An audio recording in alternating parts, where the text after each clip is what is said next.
hay que sacarse el miedo de la tecnología, del uso de las diferentes herramientas. Tenemos que corrernos un poco de lo técnico y tenemos que mirar más lo humano, que la tecnología per se no es nada. Es una simple herramienta, una herramienta poderosísima y que viene evolucionando y cada vez va a evolucionar más, pero que es ejecutada por el humano. La vida digital lo que ha cambiado son los modelos de negocio, de la forma en que nos vinculamos con todo. La tecnología tiene una capacidad de conocernos superior a la que nosotros mismos tenemos. Y para la mente humana, y esto es muy importante, para el proceso cognitivo es lo que se siente, lo que se experimenta, lo que es la realidad. Es un cambio de paradigma completo. Los seres humanos nacimos para estar en comunidad, la familia, la comunidad, los amigos, los encuentros, los abrazos, la comunicación, el contacto, y de repente una persona se siente completamente satisfecho teniendo conversaciones con máquinas, en definitiva. No tenemos que perder el pensamiento crítico, tenemos que cuestionar. De golpe es como si nosotros quisiéramos humanizar a la tecnología y estamos automatizando a los humanos. Por eso es importante que entendamos la diferencia y que entendamos el rol de cada uno. El humano tiene un rol en el vínculo con los humanos y la tecnología tiene otro rol. La tecnología va a estar y que nos va a empoderar, pero el gran diferencial va a estar en lo humano. Bienvenidos a Liderazgo Consciente, del miedo a lo sagrado. Un espacio diseñado para conectar con tu liderazgo humano y compasivo. Soy María Gabriela Hodge, autora de Líderes de Hoy y Diario de una Mujer Vital. Este podcast presenta conversaciones conscientes con personalidades destacadas e invitados especiales. Exploramos nuevas perspectivas, aprendemos habilidades y herramientas para convertirnos en influencias sanadoras en nuestros entornos y en el mundo. Estoy convencida que el cambio de perspectiva es un milagro en sí mismo. Los milagros se trabajan. ¿Lo hacemos juntos? Bienvenida, María Laura, a nuestro episodio de Liderazgo Consciente del miedo a lo sagrado. Es un placer recibirte y te voy a presentar de esta manera. A ver, además de que somos colegas, amigas, sos una empresaria de la tecnología de hace años, periodista, experta en comunicación, fundadora de empresas. Ahora sos argentina y viniste a vivir a los Estados Unidos, a Miami, por lo menos por 1 año, 2 años sabáticos, no sé cuánto más te vamos a tener por acá. Y escribiste un libro que me encantó, El Desafío Digital. Y quiero que hablemos de eso, sobre cuál es nuestro desafío digital, cuál es la brecha que hay se hablaba de la brecha digital, pero a mí me gustaría hablar de la brecha de conciencia que se abre también y de todo este nuevo mundo. Y tengo que decir además que te la has pasado viajando últimamente. Sí. Has estado en Las Vegas, en Chicago, todos en espacios y jornadas que están relacionadas con la tecnología y la inteligencia artificial. Por favor, presentate y empecemos esto.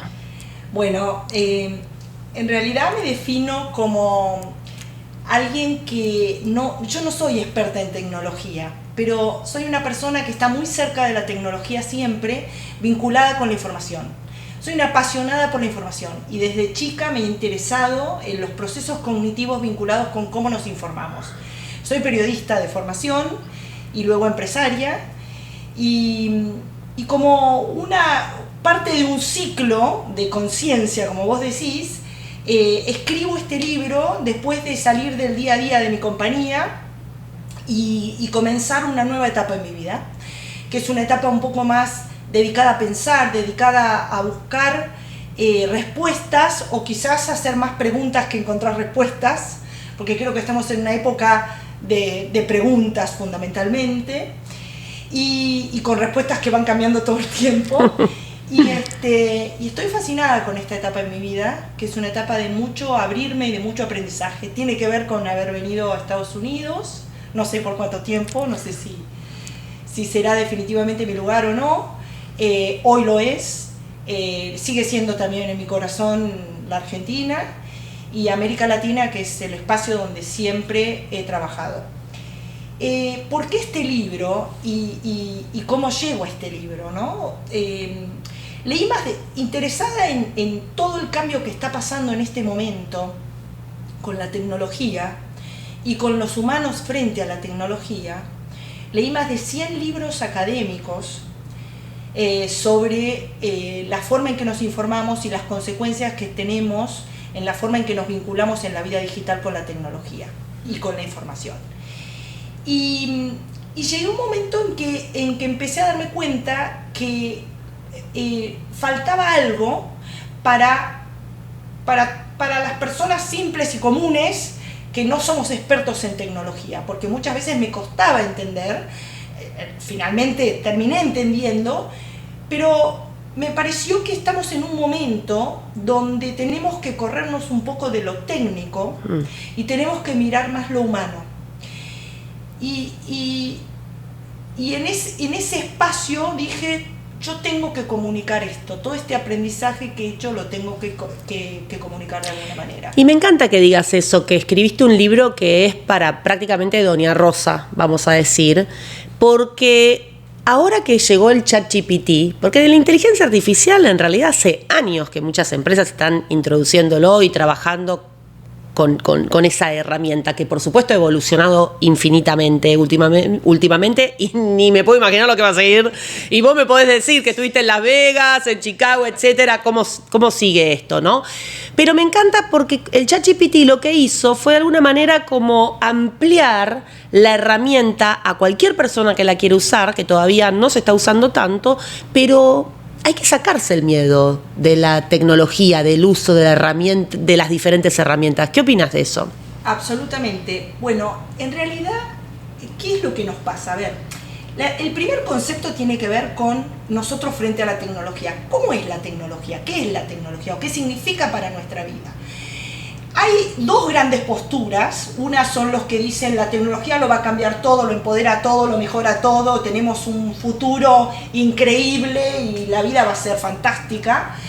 Son los tecno-optimistas. Y por otro lado tenemos los pesimistas que dicen nos vamos al desastre, la humanidad va a desaparecer, los robots nos van a destruir y la inteligencia artificial nos va a dejar sin trabajo, sin espacio, sin nada para hacer. En el medio hay una postura que es la que sugiero y es la postura de entender que la tecnología per se no es nada. Es una simple herramienta, una herramienta poderosísima y que viene evolucionando y cada vez va a evolucionar más, pero que es ejecutada por el humano. Entonces, la tecnología tiene las dos opciones, de ser positiva y de ser negativa, de una forma realmente poderosa. Pero quien ejerce esa opción de decidir para qué lado la va a usar es el humano. Entonces, esto hoy se llama la alfabetización digital. Y una de las alfabetizaciones digitales es la informativa, la alfabetización informativa. Y fíjate vos que vos hablás con las personas, a veces con los técnicos, ¿no? Gente que está muy experta en tecnología y decís, ¿cómo estás de tu alfabetización digital? Y dicen, no, bueno, yo tengo todos estos conocimientos. Y eso no tiene nada que ver con la alfabetización digital. La alfabetización digital es justamente el vínculo entre el humano y la tecnología. Y las capacidades y las habilidades que tenemos que desarrollar para que no nos cambie, no nos afecte nuestra conducta o nuestro comportamiento humano, la forma en que nos vinculamos con la tecnología. Este es el punto central. Y de eso se trata mi libro. De estas habilidades, de esta alfabetización, de cómo convertirnos, cómo poder discurrir por la vida digital sin que nos afecte, manteniendo nuestras propias decisiones como propias. Justamente de tu libro lo que me encantó fueron dos conceptos, bueno, todo, pero dos conceptos te traigo ahora. Uno tiene que ver con las fake news. Y eso a mí, en algún lugar, sí me genera como miedo e incomodidad. Como que esta posibilidad de manipulación es muy latente, ¿no? Está de toda la vida, pero ahora mucho peor. Y lo otro es los conceptos, y están soslayados, que tiene que ver con la diversidad y con los bias y con los sesgos que puede generar brecha digital, brecha de conciencia, brecha en todas sus facetas. Sí, absolutamente.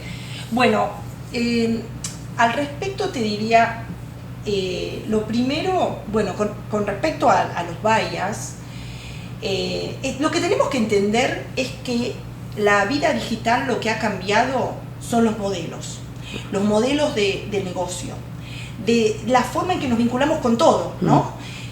Hoy está digital hasta los objetos, ¿no? Lo que se llama el Internet de las cosas, ¿no? Los objetos también toman datos de nosotros, interactúan con nosotros, son vivos en la vida digital. Entonces, la forma en que nos vinculamos con todo nuestro entorno es completamente distinta. Y esto tiene que ver con la percepción. Y esto va a lo primero que vos decís, que tiene que ver con las noticias falsas. La realidad es que las noticias falsas existieron desde que existe el ser humano, ¿no? El problema con la tecnología son dos grandes, son muchos, pero hay dos importantes.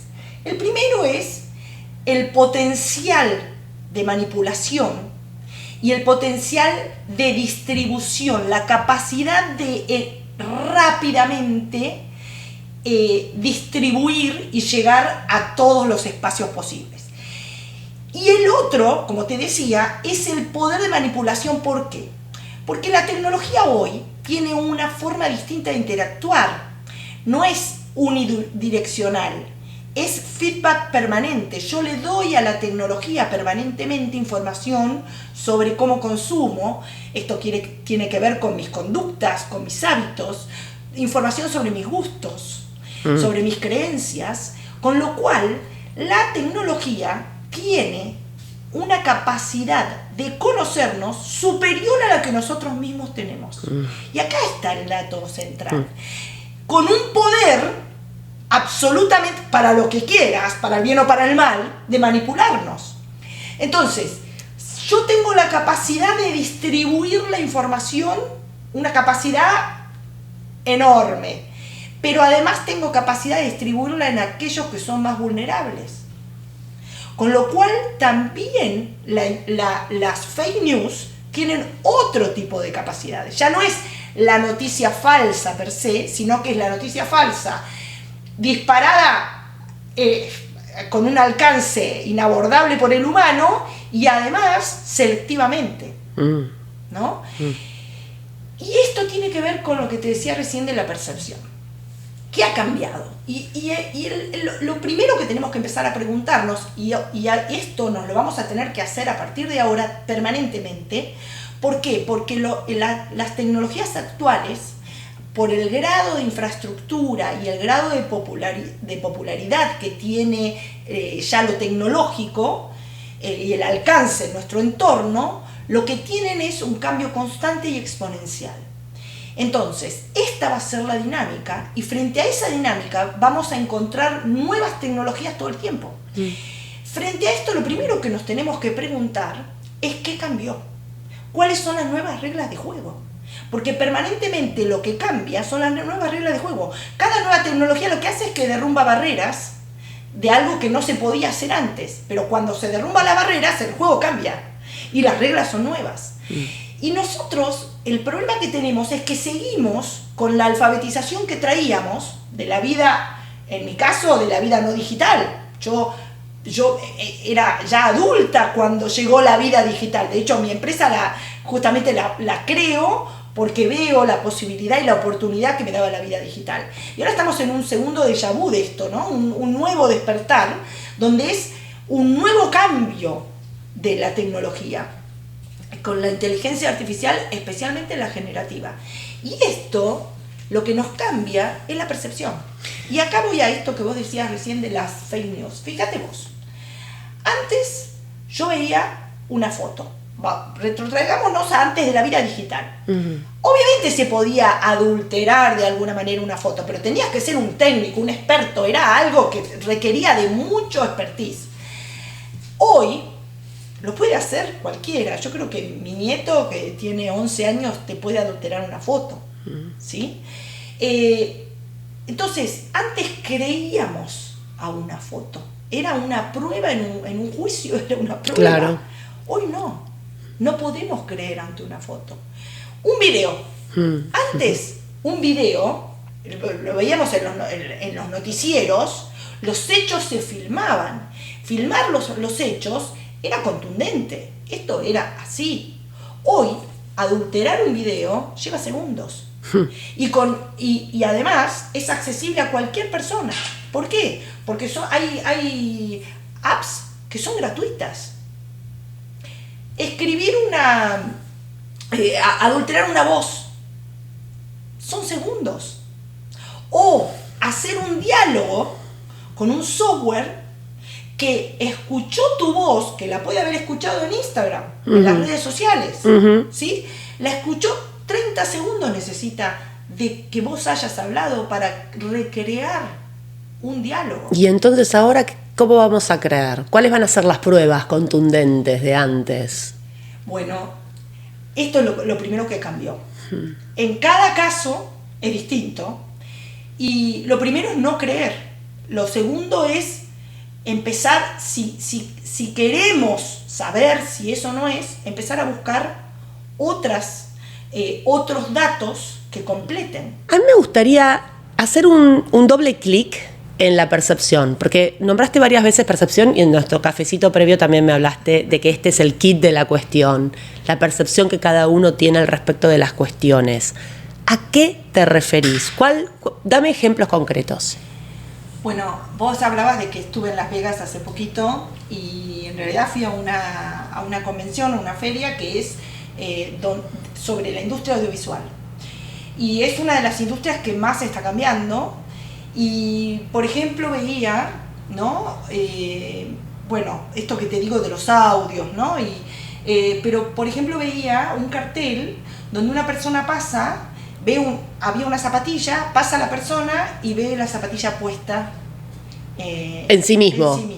¿Cómo se vería esa persona con la zapatilla? Esto es un cambio de percepción. Un cambio de percepción es un video que podemos hacer rápidamente. Hay muchos softwares donde jugamos con nuestros propios gestos. Antes nos pide, así como hacemos un reconocimiento facial, mover nuestro rostro, hacer gestos, y conociendo nuestros gestos puede utilizar nuestro rostro u otro rostro con nuestros gestos y podemos recrear algo que no hicimos. ¿Sí? ¿Cómo se ve eso? ¿Cómo el otro, cómo lo ve? ¿Cómo lo entiende? Algo que... es como que entramos en un mundo muy subjetivo. Sí, desde ese punto de vista, con la tecnología sola. Digo, acá lo humano empieza a cobrar un montón, porque cuando vos hablas de percepción, a mí, bueno, vos sabés, porque sos una lectora de Líderes de Hoy, que yo hablo de un cambio de percepción, un cambio de perspectiva para empezar a ver la vida desde otro lugar. ¿Desde qué lugar me paro? ¿Desde un lugar de odio, de miedo, de separación, o desde un lugar de unión, encuentro, amor? Y que lo que necesitamos es un cambio de perspectiva, de percepción. Pero ahí lo humano, el discernimiento, la decisión, el poder interno es como muy evidente para mí en el planteo que hago. Desde el punto de vista de la tecnología, y que la percepción empieza a estar en un espacio donde lo que veo quizás no es lo que veo, porque yo me veo con unas zapatillas que en realidad no las tengo puestas, pero parece que las tengo puestas. Es como que digo, wow, ¿cómo es esto? Pero ¿qué es la realidad? Es lo que vos sentís, es la experiencia. Vos sentís que la tenés puesta, lo ves que la tenés puesta, la tenés puesta. Este es el problema. Ahora, no sé si es un problema tampoco, pero vamos a tener que empezar a lidiar con esto, a entender cuáles son esas diferencias. Sí, porque me viene el IR, me viene el VR, el VR a la... ¿no? Entonces como que vos pensás que estás... Virtual. Claro. Hacer un tour en realidad virtual. No sé si has hecho, pero vos te sentís que estás en el lugar. Jugué un ratito, sí. Bueno, sentís que estás en el lugar. Hay toda una sensación, una experiencia. Lo que está cambiando es la experiencia. Es la percepción en función de la experiencia que estamos viviendo. Y para la mente humana, y esto es muy importante, para el proceso cognitivo es lo que se siente, lo que se experimenta, lo que es la realidad. Es un cambio de paradigma completo. Absolutamente. Porque ahora, déjame mezclar temas. Un niño que está empezando a socializar, que antes que tengan amigos imaginarios era considerado una especie de problema o desafío, ¿no? Y llevarlo porque tiene amigos imaginarios. Y ahora quizás tiene amigos absolutamente inventados en el mundo virtual, o de hecho que se conocen ahí y físicamente nunca se vieron. Sí, que quizás ese problema no me preocupa tanto, me preocupa más que se imaginen que hay un amigo y que están, no sé, en una comunidad insertos y la realidad es que, no sé. Yo creo que el problema es el vínculo. Yo en mi libro cuento una historia que escribí de una mujer que perdió a su pareja y crea un robot a la medida de su pareja y empiezan a tener un vínculo. Ay, y es verdad. Es un poco claro. ¿Y cuál es el vínculo? Este es el secreto, ¿no? Yo estoy usando ahora, ChatGPT tiene el asistente de voz. Y el asistente de voz, vos sentís que estás con alguien. Es impresionante. Ayer salí a caminar con una amiga y le digo, mirá, acá estoy con mi amiga que quiere saber si puede adelgazar caminando. Y dice, sí, claro, puede adelgazar caminando. ¿Cuánto querés adelgazar, fulana? Y se estableció una conversación que obviamente sabemos que no es más que un asistente virtual. Pero la sensación es la sensación de que hay alguien más en la conversación. Y esto, digamos, también hay que pensar cómo lo recibe nuestro cerebro, ¿no? Sí, porque esto me hace pensar a mí en un desafío importante en cuanto a salud mental. Absoluto. Porque digamos que los seres humanos nacimos para estar en comunidad y la familia, la comunidad, los amigos, los encuentros, los abrazos, la comunicación, el contacto, y de repente sabemos que si de repente hay gente, por supuesto uno necesita estar solo, recuperar energías, o sea, y tener como un balance y una armonía, pero ¿qué pasa si una persona se siente completamente satisfecho teniendo conversaciones con máquinas, en definitiva? Bueno, hay historias, hay películas sobre eso, ¿no? Yo creo que lo importante, digamos, yo creo que hay que entender que forma parte de nuestra vida, el mundo digital, con todas sus variantes, pero que también hay que entender las diferencias. Y creo que ahí está el punto. Y por eso insisto en que es el humano que tenemos que reforzar. Porque en general sale una nueva tecnología y lo primero que queremos todos es saber cómo usarla, descargárnosla, tenerla, comprarla, implementarla en nuestras compañías, estar avanzados con la nueva tecnología o ser expertos o contratar expertos en esa tecnología. Pero lo que no nos preguntamos es el lado B de la tecnología. ¿Qué consecuencias va a tener sobre la sociedad, sobre nosotros? ¿Cómo la tenemos que consumir de forma consciente? ¿Y qué significa ser un alfabeto frente a esa tecnología? Y esto es el planteo que hago. Y creo que en este momento, que es un momento donde las tecnologías son tan exponenciales y tienen tal potencial positivo y negativo, creo que es un momento de replantearnos justamente nosotros como humanos y qué necesitamos para empoderarnos como personas y para tener habilidades conductuales, cognitivas, para tener una mirada distinta sobre nuestras capacidades reales, ¿no? Y lo que nos diferencia a nosotros como humanos de la tecnología, que es muy importante. Mucha gente te dice, no, porque la tecnología va a reemplazar. Sí, algunas cosas las va a reemplazar. Y en realidad hay que deconstruir los procesos y decir, en este punto, que era un punto netamente automático, o en estos aspectos, yo puedo acercar a la tecnología, pero hay espacio para la convivencia de ambas partes. No es que uno va a excluir al otro. Y ese es donde se empodera. Pero ¿qué pasa? Si el humano no entiende esto y cree que él va a dejar en manos de la tecnología la resolución. Por ejemplo, si alguien tiene un asistente virtual y le pregunta, a lo mejor le puede estar preguntando cuestiones personales o qué hago con esto, con el otro, que puede ser una tentación, y cree que es el oráculo que le está respondiendo, ahí estamos frente a un problema. Por eso hay que aprender a dimensionar. ¿Por qué? Porque la tecnología antes era una computadora. Era algo que claramente no estaba humanizado. Hoy es una voz, es un rostro. Hoy se ve como un humano, se ha humanizado. Entonces, en la medida, parece que piensa como nosotros. En la medida en que está tan humanizado, ahí es donde nosotros perdemos y tomamos esta percepción de que casi es lo mismo.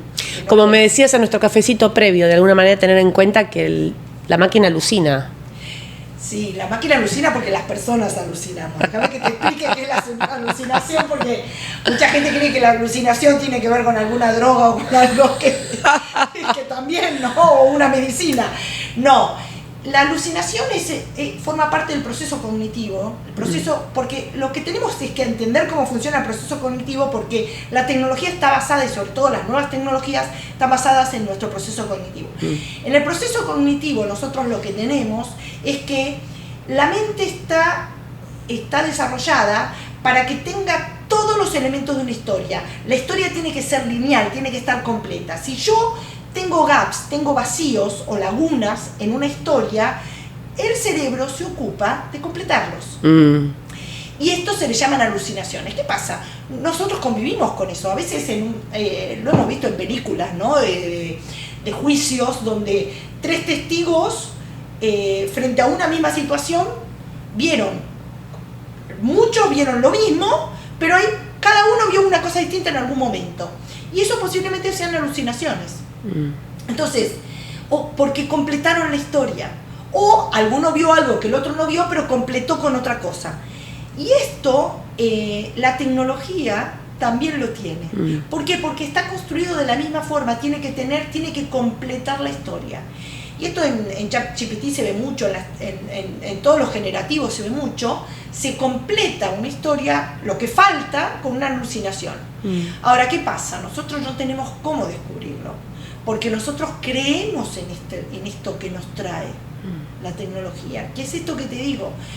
Viene una época donde no es que tenemos que creer en todo lo que nos trae la tecnología, sino que tiene que ser la base de algo. Tiene que ser para explorar, tiene que ser para investigar. No tenemos que perder el pensamiento crítico, tenemos que cuestionar. Y acá hay un punto muy importante que es el pensamiento crítico. Te pregunto, vos tenés nietos, ¿cómo te imaginás o qué tips le darías a los padres? ¿Cómo protegerías vos a las nuevas generaciones, a tus nietos, a nuestros hijos? ¿Qué tips nos darías a los padres para que seamos más conscientes y alfabetizados con la digitalización? El primero es que aprendamos nosotros, porque si nosotros no aprendemos, enseñamos mal, porque enseñamos de acuerdo a los aprendizajes que traemos y, como te vuelvo a decir, los contextos son otros. Entonces el escenario cambió, no sirve lo que veníamos, cómo nosotros nos vinculábamos. Pero primero es nosotros aprender para poderles enseñar. Lo segundo es explicarles claramente que la tecnología no es ni salvación ni reemplaza al vínculo humano. Es una nueva forma de vínculo con algo que nos permite empoderarnos y que nos puede permitir ser mejores si nosotros decidimos serlo.